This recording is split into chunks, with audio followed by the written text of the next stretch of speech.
Big night in Georgia politics, big night in U.S. politics. We're less than 24 hours out from this pretty big evening for Democrats across the country. An exciting evening is what I call it. Exciting for Democrats. Yeah.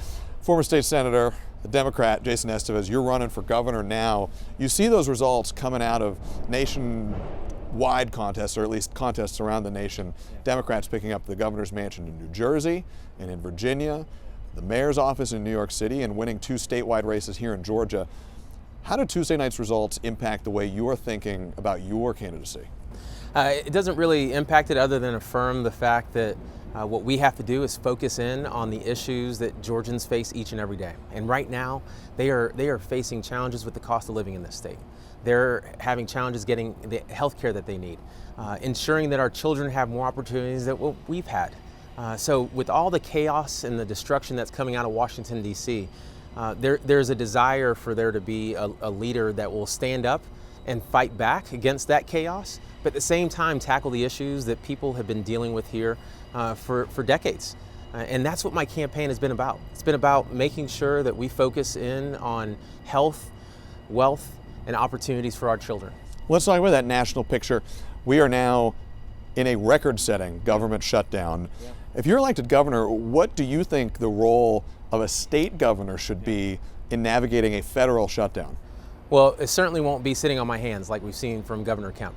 I will make sure that the state of Georgia stands in the gap, and that people who are concerned about their SNAP benefits, whether they can put food on the table, people who are concerned about whether they can afford their rent, that we are standing in the gap and providing that assistance. What does that look like specifically? Does it look like tapping into the state surplus? No, look, right now it looks like what I would do right now is making sure that we issued an order mobilizing the National Guard to help our food bank and food pantries distribute food, because we already had a crisis with food in the state prior to the shutdown.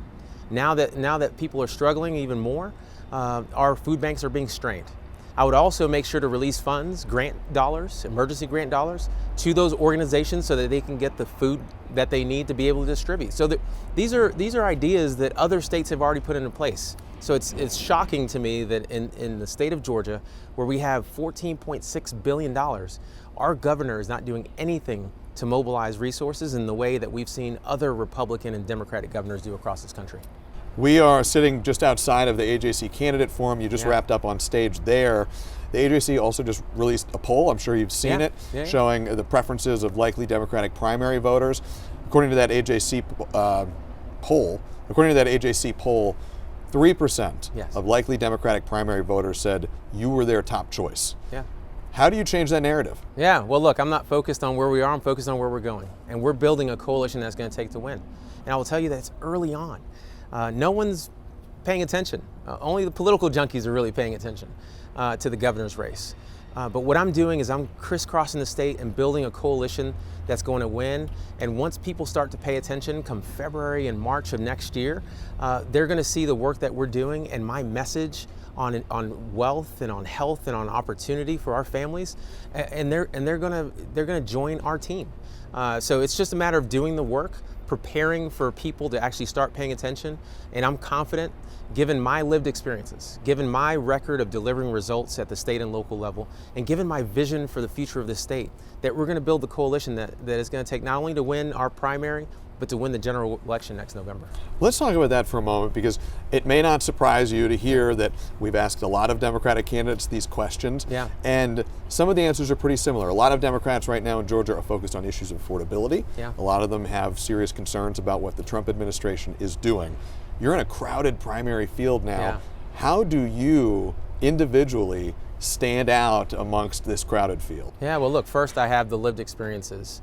As a small business owner, as someone who is a caregiver of a mom with Alzheimer's, who has 2 young kids, I've faced a lot of the challenges that Georgians are facing each and every day, and it's top of mind for me when I go to sleep. And it's that kind of leadership, that kind of governor that's rooted in lived experiences that we're going to need to move this state forward.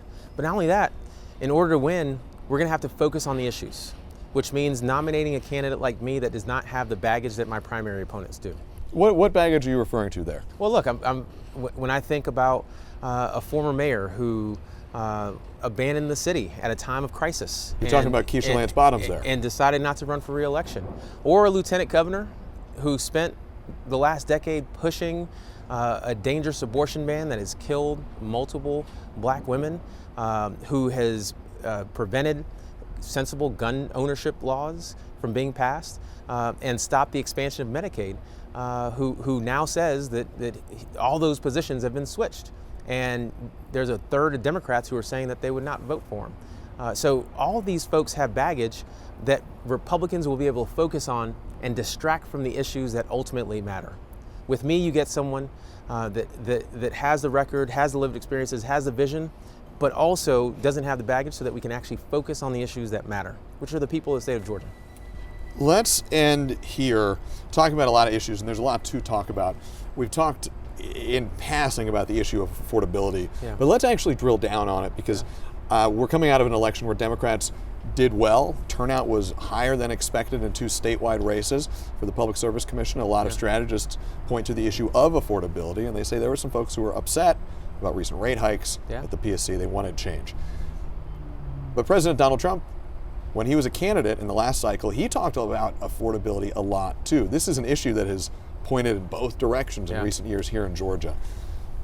To somebody who is struggling with their bills right now, they hear you making your pitch right now, they may be thinking, okay, that sounds great, but how do you do it? What specifically are you going to do for me to make my life more affordable? What do you do? Yeah, well, look, I'm going to focus on lowering the cost of housing by starting with stopping the private equity funds from buying up all of our single-family homes, by cutting the red tape to ensure that we can build homes faster and cheaper, and at the same time, make sure that we're incentivizing first-time home buyers and renters to be able to ensure that they afford to be able to be in a home.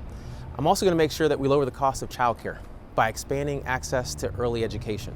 I'm going to make sure that we're investing in our healthcare system, that we do something that we should have done over a decade ago and expand access to Medicaid, but that we also lower the cost of private health insurance. These are all issues that people are concerned about when it comes to affordability. But I also want to make sure that we're actually investing in a world-class healthcare system, in a world-class education system, because I strongly believe that we could be the #1 state to do business and have a world-class healthcare and education system. We could do all of those things, and that takes leadership that is laser focused on blocking out the distractions and the chaos that is coming out of Washington, D.C., and focused on the health of Georgians across this state, on building wealth for people across this state, and ensuring that our children have more opportunities than what we've had. I think that's a good place to wrap it up. State Senator Jason Esteves. Thank you so much for having me. Appreciate it, always. Appreciate you.